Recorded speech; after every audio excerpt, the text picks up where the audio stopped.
আমরা গোপসোনার কাছে গেলাম রাখি পরানোর জন্য। পুচকু গোপসোনাকে দাদা হিসেবেই চেনে।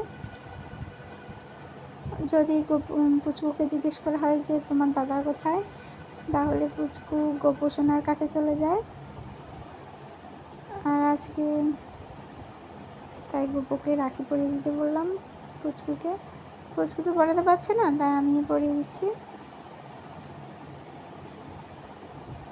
আর পুচকুর জন্য, গোপুর জন্য পুচকু একটা চকলেট নিয়ে গিয়েছিল। আর এখানে আমার কাকি শাশুড়ি পুচকুকে রাখি পরিয়ে দিচ্ছে। পুচকুকে পরিয়ে দেওয়ার শেষে আমার ননদের ছেলেকেও পরিয়ে দিচ্ছে।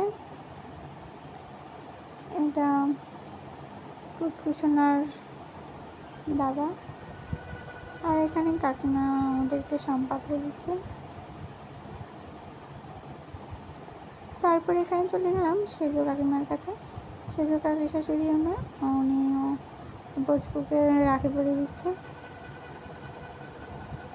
পুচকু আমার কাকি শাশুড়ির জন্য একটা চকলেট নিয়ে গিয়েছিল।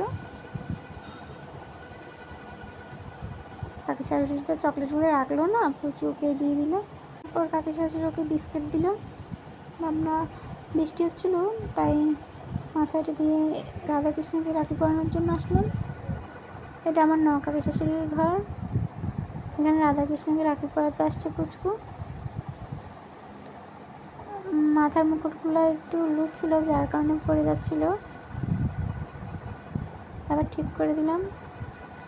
বাঁশিটা খুলে আমি হাতে পরিয়ে দিয়ে বাঁশিটা আবার ঠিকভাবে বসিয়ে দিলাম। আর রাধাকৃষ্ণকে চকলেট দিয়ে দিলাম। আর এখানে আমার শাশুড়ি, উনিও